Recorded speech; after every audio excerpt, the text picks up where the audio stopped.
Pour accueillir le resto suivant, on pourrait commencer par une maxime que j'ai inventée, enfin que j'ai détournée, qui est la suivante. La fan est l'avenir de l'homme. La fan, F-A-N-E. Je veux dire par là que les tiges et les feuilles, les légumes en somme, sont l'avenir des humains, son futur alimentaire. Et Empreinte, le resto dont on va parler tout de suite, applique à la lettre cette devise en faisant germer une cuisine ingénieuse, en mouvement, végétale et sous acide. Rassurez-vous, pas de LSD dans les bouillons, hein. Les acides, ce sont ceux des vinaigres et des fermentations qui électrisent la cuisine d'Ismaël, qui est comme traversée par un courant continu, le tout porté par une technique de haut vol. Il faut dire que le garçon est allé à bonne école, 2 ans chez Michel Bras à la Guéole en Aubrac. Ismaël part donc couramment le gargouillou. Il a fait gargouillou LV1, cette salade mythique et champêtre. Et puis après un beau parcours chez Emmanuel Renaud et Christian Tête-Doigt, il est revenu dans ce Nord qu'il a vu grandir. Et avec sa compagne Inès, ils ont transformé une ancienne brasserie à Lambersart en un restaurant sobre et doux, où tout respire le Nord. La pêche de Dunkerque, les légumes des Flandres, les bières du cru. Bref, vous aurez compris que le nom de ce restaurant ne fait pas référence à leur empreinte carbone. Non. Il a à voir, ce nom, avec le signe, la trace, la piste. Oui, mais laquelle?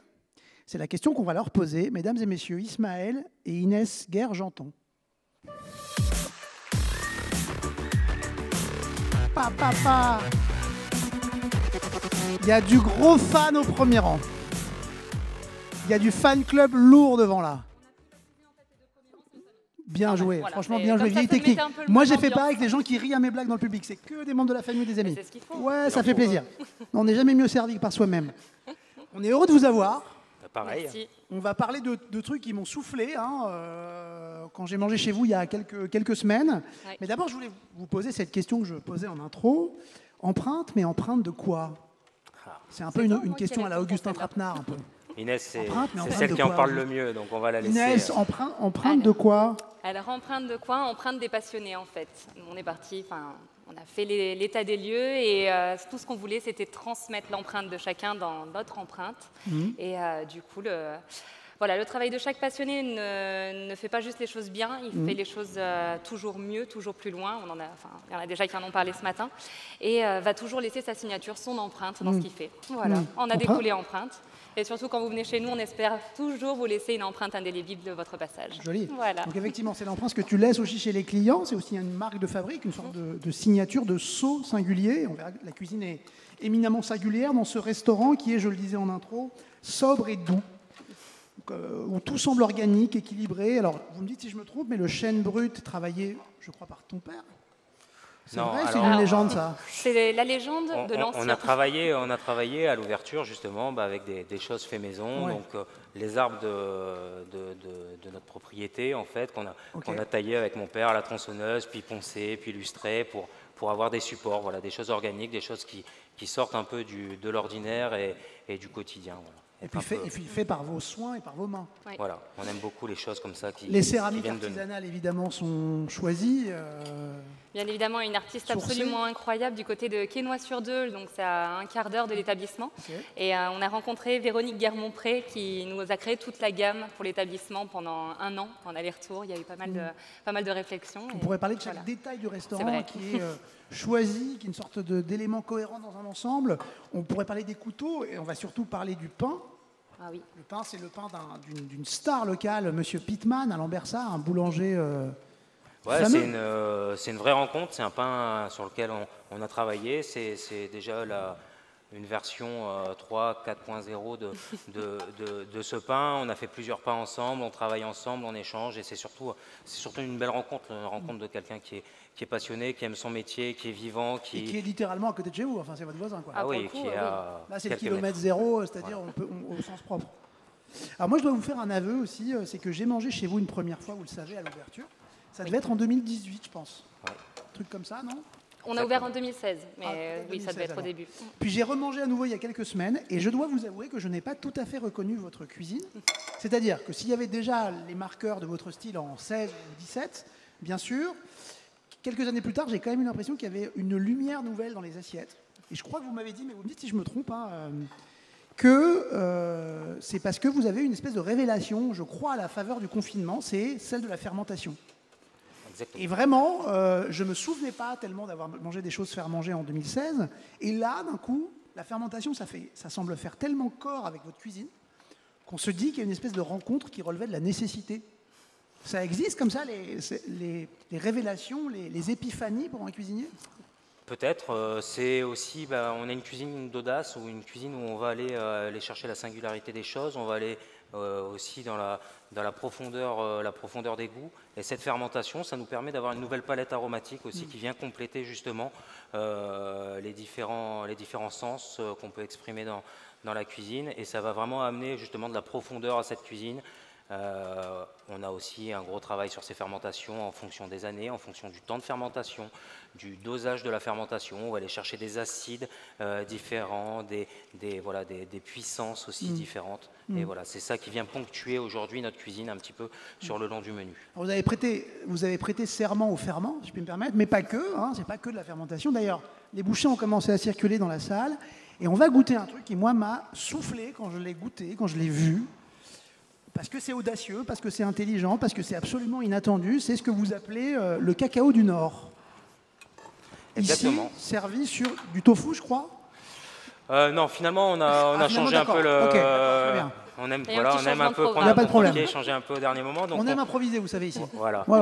On va travailler une asperge de Cobrieux, donc les asperges blanches. Nous, on est en pleine saison. Voilà. Nos amis du Sud la travaillent déjà depuis un petit moment, mais ici, ça commence tout juste. On va travailler avec un élément marin qui est la laitue de mer. Voilà. Et donc ce néflier, en fait, c'est venu, comme on vous dit, on a une cuisine qui est audacieuse. Oui, parce que j'ai oublié de préciser que le cacao du Nord, évidemment pas du cacao, ce serait trop simple, c'est des nèfles, le fruit du néflier courant dans la région, qui, je crois, cuit à très basse température, longtemps, très longtemps, comme de l'ail noir, grillé en douceur, prend des notes incroyables, cacaotées, cuirées, de tabac, délirantes, quoi. Du cacao du Nord. Voilà. En fait, truc de dingue. Ça a été, on a eu des nefles, on ne savait pas quoi en faire. Et on s'est dit, tiens, on va essayer quelque chose sur du long terme. Donc 60 jours, 60 degrés, dans l'esprit d'un ail noir. Et voilà, et on a récupéré ce produit. Il y a peu de choses comme ça, il y a peu de moments aussi dans la cuisine où on tombe sur des choses qui vraiment nous surprennent, qui nous étonnent. Et donc quand ça arrive, c'est aussi dans le côté émotionnel de la cuisine, dans le côté émotion, c'est quelque chose qui est fort. Peut-être qu'on peut le montrer quand même, voilà, on peut montrer ce que ça donne. On peut le montrer, on va pouvoir vous en faire passer quelques-uns également. Ça ressemble à ça, quoi. Pour ceux qui veulent... Que je m'en occupe ? Allez. Pour ceux qui veulent voir. Et donc ce néflier, voilà, quand on l'a goûté, on a trouvé ces notes de cuir, ces notes de caramel qui sont très intéressantes et qui nous font rappeler un petit peu justement le côté cacao. Donc là, on aime assez l'utiliser avec des produits de la mer. Voilà, cacao, le côté marin, le côté iodé, une asperge pour le côté végétal, une légère amertume. On va aller souligner justement cette amertume du cacao et on travaille également un condiment. Donc voilà, c'est un condiment ici qui a été travaillé un peu dans l'esprit d'un mollet. Un mollet, on est sur une sauce d'Amérique du Sud, mexicaine, du Mexique. On en a eu quelques explications juste avant. Vous avez eu un petit peu d'explications. Donc c'est une sauce qui est à base de piment. Donc là, des piments de chez notre maraîcher Driss qui est à Dicquebus. Piment, donc ici néflier. Voilà, un peu dans l'esprit d'un mollet et qui va venir justement ponctuer. Donc très noir, très profond. Ponctuer cette asperge. Hop. Je ne sais pas si vous avez vu passer le néflier. Il est en cours de passage. C'est quand même incroyable que cette ingéniosité culinaire fasse ressortir l'exotisme dans un produit absolument banal. Exactement. Ça, j'avoue que c'est vraiment complètement bluffant. Et puis c'est surtout un produit qui est pas très connu, qui est pas très commun et qui n'est jamais travaillé de cette on ne sait jamais quoi faire de nef, honnêtement. Voilà. Non, on ne sait pas trop en faire, à part en faire des pâtes, des confitures. Voilà. Et donc là, ça permet vraiment d'avoir une variation de ce produit. Donc ici, notre asperge qui a été cuit vraiment très très fort au beurre clarifié. Un peu contisé, non? Alors voilà, en fait, on l'a fait un petit peu en écaille, un petit peu dans l'esprit des écailles de dragon ou des écailles un peu côté fantaisiste, côté un peu folklorique. Et voilà, on a un petit peu garni avec cette laitue de mer pour qu'aussi le côté iodé il vienne transpirer un petit peu dans cette asperge. On le cuit assez fort pour avoir justement ce côté croustillant. Voilà, et pour marquer, j'imagine, un peu l'asperge. Voilà, marquer un peu l'asperge, crispy, et avoir derrière un côté toujours craquant, croustillant. Oui, parce que la laitue de mer va chipser un peu, non? Voilà, la laitue de mer, voilà, à forte température comme ça, voilà, elle chips. Voilà, on a vraiment un côté crispy, un côté fondant ensuite de l'asperge. Voilà. Hop, cette asperge, on va la débarrasser légèrement, on va la retailler.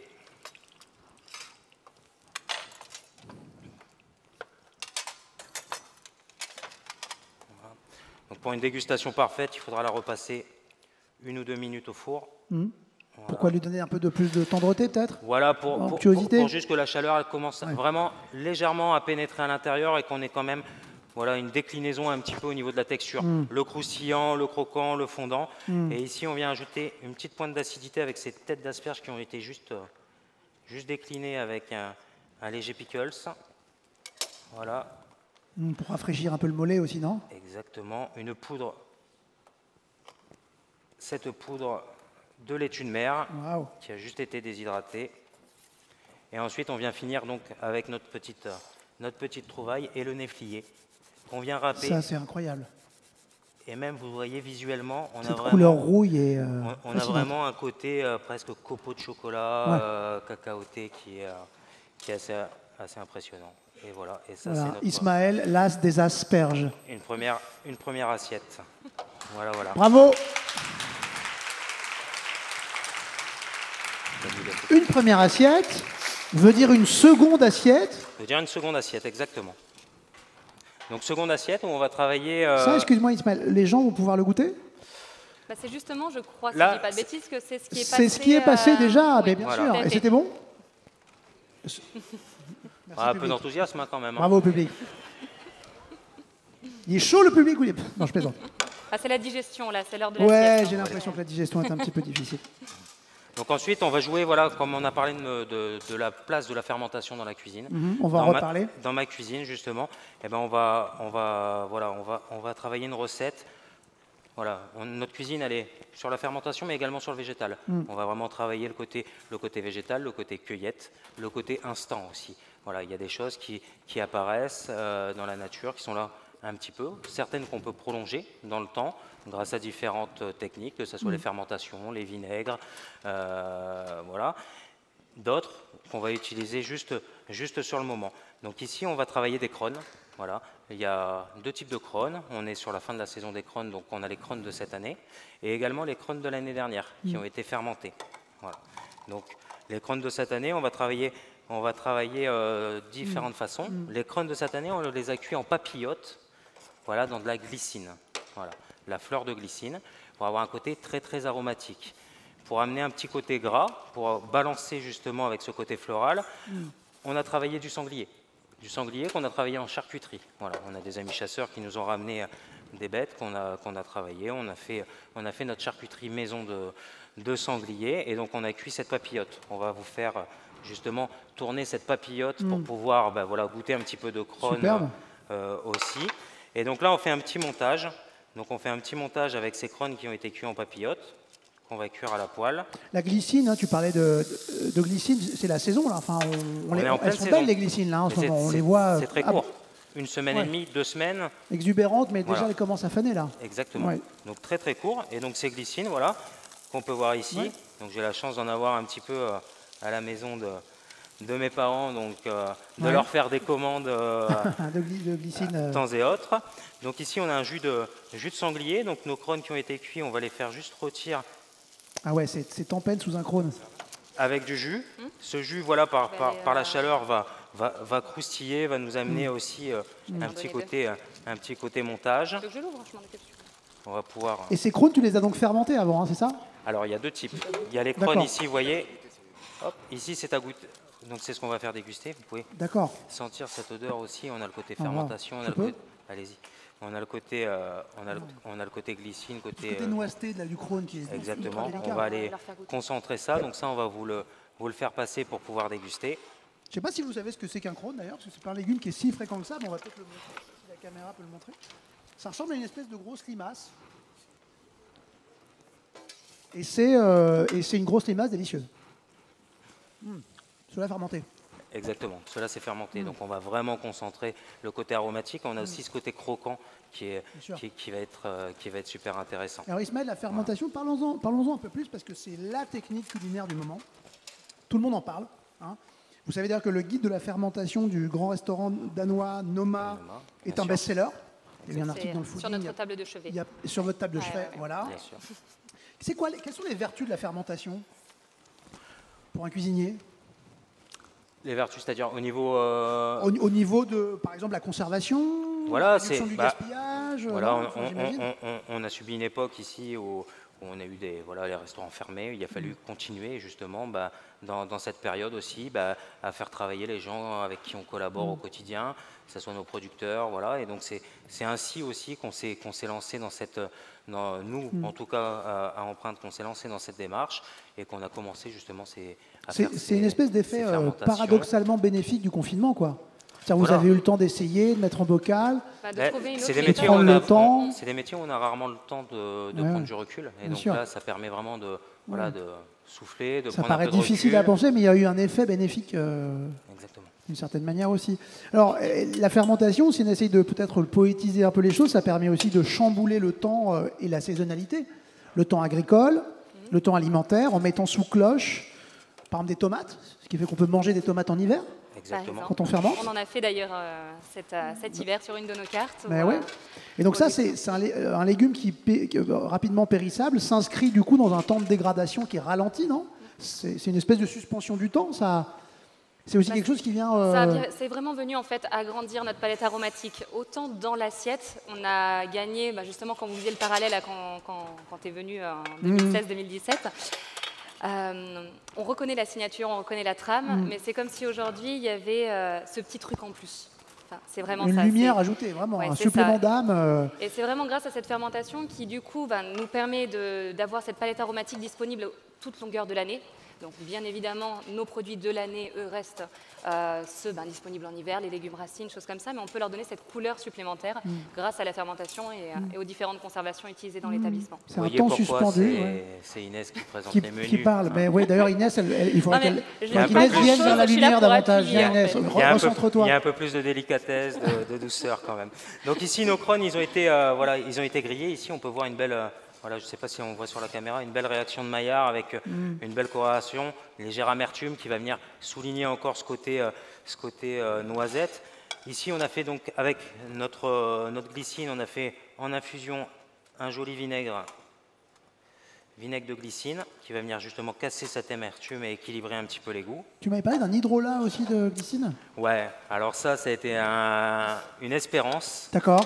Et c'est un test qui n'est pas encore abouti. Bon. Voilà, on travaille dessus. Je disais que vous étiez un restaurant en mouvement. Voilà. On a des gens qui le font très bien pour nous. Et donc voilà, nous on est sur cette phase d'apprentissage sur l'hydrolat.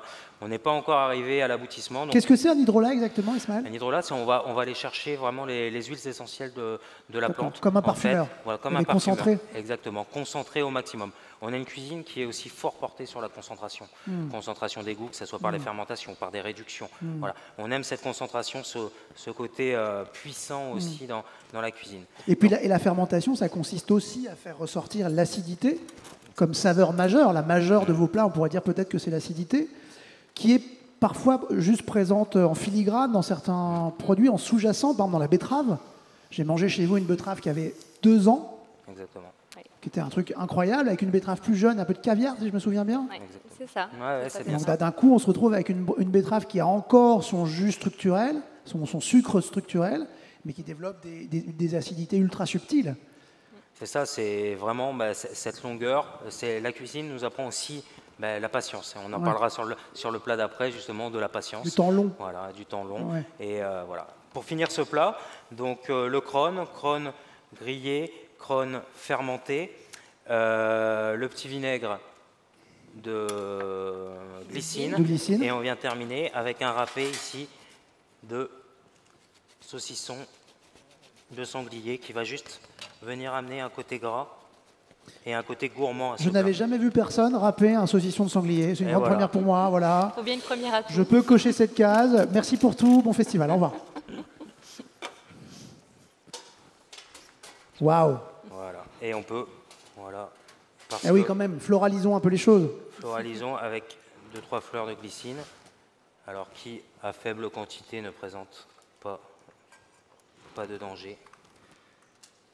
Oui, parce qu'à trop forte quantité, ça peut être toxique, la glycine? Ouais, il y a beaucoup de produits comme ça. Il y a beaucoup de produits, on nous dit attention, il ne faut pas manger, c'est dangereux, c'est toxique. Ou à consommer avec modération. C'est toxique quand on en mange aussi certaines quantités. Voilà, à faible quantité, parfois c'est même plutôt bien. Alors voilà. J'ai quand même envie de... Bravo, un applaudissement quand même. Donc, une cuisine... d'idées, de recherche végétale. Moi, j'ai envie de lire certains intitulés de ce que j'ai mangé chez vous pour que les gens se fassent une idée. Blanc d'œuf perlé et jaune cuit par le froid, feuille de capucine. C'est comme des petits poèmes, ces intitulés. Rhubarbe fermenté et céleri en tempura. Butternut orange amer crumble de graines de courge. Dôme translucide tomate cerise fermentée et langoustine. Oui, on est emporté dans des univers, des sucrosités légères. Rehaussé par des acides, pommes de terre gelées d'eau, chair aromatisée aux fruits rouges lactofermentés. Ça, c'est aussi un sacré bail, ça, les fruits rouges lactofermentés. C'était une caresse, celui-là. Ça, c'est un truc de fou. Ouais. Ça, on pourra retrouver ce plat-là, justement, sur l'Omnivorous de ce soir. Ouais, parce qu'il paraît que vous faites à manger ce soir, non, Ismaël? Ce soir, ce week-end, on s'amuse bien. Vous êtes bouillant, là. Les fourneaux n'ont pas arrêté de tourner, là. Nous, on aime bien. Et qu'est-ce qu'on dîne ce soir? On peut en dire deux mots ou pas? Je sais que vous aimez bien maintenir une petite surprise quand vous cuisinez, mais... Ouais, ben non, ce soir, justement, on présente une recette pour l'Omnivorous, là, qui aura lieu ce soir, et donc qui est cette pomme de terre qu'on faisait au restaurant, et qui est un plat qui a beaucoup d'importance, parce qu'on part vraiment d'un élément basique que tout le monde connaît, que tout le monde aime, et on va aller le décliner sous différentes façons, sous différentes textures, différents goûts, différentes intensités, et qu'on va accompagner justement avec cette fermentation de fruits rouges de cet été. Donc voilà, côté patience, côté voilà, et à découvrir ce soir. Voilà. Bon, d'ailleurs, si je peux me permettre, ce plat a quand même une petite histoire. Alors, il faut la raconter. Viens au centre, Inès. Viens au centre. Et c'est Inès qui va le raconter viens parce qu'elle est bien plus forte que moi. Raconte cette histoire. Alors, la petite histoire, bon, comme tu disais, la pomme de terre, tout le monde l'a mangée, tout le monde l'adore. Le challenge, c'était justement de proposer d'être surpris par une pomme de terre. Ça, c'était l'histoire numéro 1, le grand défi de l'établissement. La deuxième chose, c'était donc de surprendre avec la pomme de terre, chose que les grands-parents nous faisaient beaucoup, et on souhaitait faire un petit clin d'œil. Donc, quand on a créé le plat, à nos magnifiques grands-parents qui mais ils sont là, tu les pointes du doigt, mais ils sont les grands-parents. Fernand et Mémé Chantal. Ah ouais. Voilà. Okay. La première version, on retrouvait en fait le sirop de mûre de Pépé Fernand, voilà, qui est millésimé. Attention, cuvée tous les ans, on a notre bouteille et au restaurant, on a pu en déguster un petit peu. C'est du sirop millésime, il rigole pas du tout, Pépé Fernand. Oui, attention. Ça rigole pas. Ça rigole pas. C'était quand même un plat qui nous... Un beau clin d'œil à faire. Il fallait le dire. Qu'est-ce que c'est que ça Qu'est-ce que c'est que ça Allez, ça c'est le dernier plat, j'y vais très vite parce que je pense qu'on a allumé les lumières, parce qu'on est peut-être un peu plus... Non, c'était pour voir le public, t'inquiète. C'est bon. Bon, alors ça va. On a 10 bonnes minutes. Alors, parfait. Alors ça, voilà, c'est le dernier plat qu'on vous présente là aujourd'hui sur scène. On est sur un bœuf. On est sur un bœuf là. Voilà. Ah ouais. Donc bœuf, on est sur un faux filet de bœuf de chez Grégory Delassus. Donc voilà, qui est une variété qui est une vache des Highlands, une variété un peu particulière. Et ici, on est parti sur une maturation maison. On est aujourd'hui à 137 jours. Waouh. Voilà. Donc c'est ça aussi. C'est plus long que Koh-Lanta. Ouais. Tu vois, c'est un truc. C'est ça aussi. 137 jours à être là, ouais. Le côté où on s'amuse, voilà, on lance des choses et puis des fois. Attends, mais c'est pas une maturation traditionnelle. Qu'est-ce qui enrobe cette pièce de viande? Alors c'est de la cire. Voilà, c'est de la cire. En fait, ça permet d'avoir une maturation qui est un petit peu différente parce que voilà, on va pas assécher la viande, il va avoir moins de perte d'eau. Le gras va se transformer à l'intérieur du bœuf, ça va travailler. Et on va avoir justement, voilà... Incroyable, ouais, parce que d'habitude, quand tu fais maturer une viande à l'air libre, il faut la gratter, il faut la nettoyer. Exactement. Là, pas du tout, ça crée une espèce de couche protectrice. Et on a beaucoup de pertes, et là, on peut voir... Ah ouais, la beauté de la chose. Et là, on a vraiment un persillé. T'as entendu les sifflements dans le public, là, d'extase? On a senti de l'impression. Ouais, bravo. Bravo. Un persillé qui est dingue. Incroyable. Un fondant en bouche, et une vraie personnalité, un vrai caractère. Voilà. Une puissance, une belle puissance de viande. Voilà. Celui-là, tu l'as pas goûté, hein. Je vais la goûter. Vous m'en mettrez 800 grammes, s'il vous plaît? Avec plaisir. Et donc cette viande, voilà, on va la travailler dans un esprit de sous-bois. Voilà. quand on parlait des choses éphémères. Donc là, voilà, il y a des choses du temps qui sont très succinctes et des choses longues, comme ici ce bœuf. Et donc ici, on va travailler sur le côté sous-bois, le côté forêt, voilà, avec la fougère, la crosse de fougère. Crosse de fougère qu'on a travaillé en 2 façons, qu'on a été cueillir dans la forêt de Marchienne, qui est pas très loin du restaurant, à une vingtaine, trentaine de kilomètres, et qui va, pareil, développer des notes de noisettes, des notes de feuilles un peu séchées, voilà, de sous-bois, quoi. De sous-bois, de ce côté une simple fougère, quoi. De ce côté un peu mousse, voilà, et qui, voilà. On va en faire déshydrater, pareil, pour concentrer le goût, et qu'on va réhydrater dans un jus de champignon, un jus corsé, pour vraiment amener de la puissance aussi, voilà, qui va venir casser un peu le côté gras du bœuf, le côté fondant, le côté doux, voilà, parce que là, ce bœuf, voilà, on est vraiment sur un côté doux. Et ce bœuf, voilà, on va rien lui faire à ce bœuf, on va même pas l'abîmer. D'accord. On va juste lui mettre un petit peu d'huile, une petite fleur de sel. Il se suffit à lui-même. Et un coup de poivre, parce que moi j'aime quand même beaucoup le petit coup de poivre. Le côté aromatique du poivre. Et ici, on l'aura grillé au barbecue. Pour des raisons de sécurité, voilà, on voulait mettre le barbecue ici, mais c'était un peu compliqué. On comprend. Merci à ceux qui nous l'ont ramené. On aurait dû évacuer la salle, ça aurait été dommage. Et donc voilà. Et donc ce bœuf, on va tout simplement... Bonne heure d'odeur, quoi. Une odeur noisetée. Exactement. Tout simplement le dresser en mêlant le cuit et le cru. Ah, le cuit et le cru. Voilà. Donc là, ce bœuf cuit, voilà, il est vraiment juste cuit, quoi. C'est-à-dire que on le prend, on le pose sur la flamme, on l'enlève. Ça me fait rêver. Terminé. Voilà. Ici, du coup, il a eu le temps de tirer un petit peu puisqu'il a été fait en amont. Celui-là, il part pas du tout à la photographie.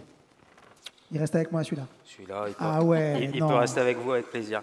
Et donc là, on va juste venir amener nos petites crosses, voilà. Et aussi un côté mâche qui va être... On va avoir un côté mâche très intéressant parce que voilà, cette viande crue qui va avoir un côté un petit peu animal, un côté protéinique, avec beaucoup de mâche, elle va être accompagnée de ces fougères, qui est aussi une mâche qui est peu commune, en tout cas dans laquelle on n'a pas l'habitude d'avoir. Je peux essayer ? Un côté un peu fibreux, un peu poilu, un peu marrant. Un peu marrant. C'est vrai que c'est un peu marrant. C'est un truc funky, quoi. Ouais. C'est un truc qu'on n'a pas l'habitude, et ça nous fait, ça on aime beaucoup aussi. Très étrange. Des choses un peu folles, un peu marrantes. Voilà, une petite crosse accrue pour vraiment amener un côté très herbacé, voilà, très frais. Voilà, regarde accru si tu veux goûter, Heitor. Non, j'ai déjà goûté l'autre. Si, allez, Accru, c'est complètement différent. Hein. Ah ouais, c'est complètement différent. Là, tu es sur le végétal, tu es vraiment sur le côté frais. Vraiment C'est vrai que c'est curieux, cette texture velue. Ouais, c'est velu, c'est marrant. Voilà. Nous, on aime les choses marrantes. La cuisine, elle doit être ludique aussi. Elle doit être sympa. Plus, hein. Voilà. Et là, on va juste finir pour amener un côté aussi frais et onctueux avec ce garum de Bolé. Oh. Le garum, le gnocchmam des Romains, une vieille manière une vieille fermentation de poisson, mais pas que. Une méthode de conservation de l'époque romaine, où voilà, on va faire un peu dans l'esprit d'un jus à froid, avec un développement d'une bactérie qui est le koji, qui va faire travailler. C'est pareil, il y a un travail de patience, et là, c'est les bolets. Les bolets, c'est un champignon que personne ne veut trop. Tout le monde est fan des cèpes. Oui, c'est le cousin pauvre du cèpe. Prenez les cèpes, nous on prend les bolets, on va s'amuser avec. Et voilà, donc la cueillette de bolets d'il y a 2 ans qu'on a mis. Prenez les cèpes, nous on prend les bolets. C'est un peu le refrain de ton restaurant, quoi. Voilà, on peut faire une chanson, non? Exactement ça. Prenez les cèpes, je prends les bolets. Bref. Voilà, et donc ça c'est ça claque. La 3e assiette. Ça claque. Une petite huile pour un pot. On a très envie d'aller dans les sous-bois là quand même, d'aller sous le chêne. Bravo. Merci beaucoup.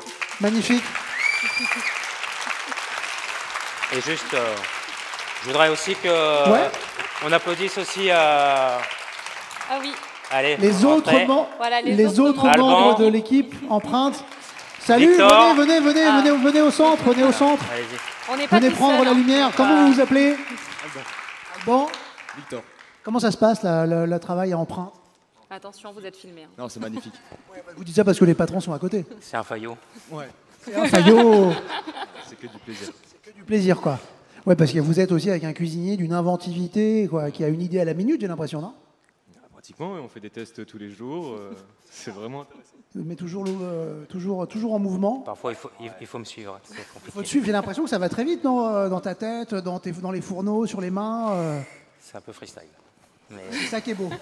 Merci infiniment. Et Valentin À aussi, vous. Oui, Valentin qui a été les petites Oh, mains aujourd'hui pardon, sur scène. Pardon, excuse-moi, je ne t'avais pas vu. Comment tu t'appelles? Valentin. Valentin, alors empreinte? Bah, Tu valides? Ah, ça fait un petit moment qu'il est chez fait nous. un moment que maintenant. t'es Ouais, ouais. ouais, bah, ça va faire bientôt 3 ans. Après, Tu as découvert la fermentation avec eux alors? en partie, ouais. Vraiment, c'est quelque chose que j'ai découvert, que je connaissais absolument pas ou très très peu. Qui a pris une place centrale, mais comme naturellement dans sa cuisine. Ah bah, clairement, maintenant, s'il y a un plat où il n'y a pas de fermenteuse, On se dirait, mais qu'est-ce que ce serait sa cuisine sans fermentation? Il y a un vrai truc comme ça, une vraie découverte. Écoutez, merci beaucoup. Empreinte. Merci beaucoup. À Lambersart, Merci à vous. allez-y. On n'a pas parlé du lieu qui est magnifique en plus. mais Non, mais l'idée, c'est juste de venir et de vous laisser Ouais, faire et le puis temps on d'un vous repas. réinvitera, Et on vous voilà. réinvitera. Et en 2023, on fera l'hydrolat, c'est ça? C'est ça, la cuvée On l'hydrolat, revient pour l'hydrolat. la Scène, On voilà. prend rendez-vous pour, On sera au point. pour Exactement, l'hydrolat. on sera au point sur l'hydrolat 2023. Merci beaucoup, Empreinte. Merci à vous. Merci à vous.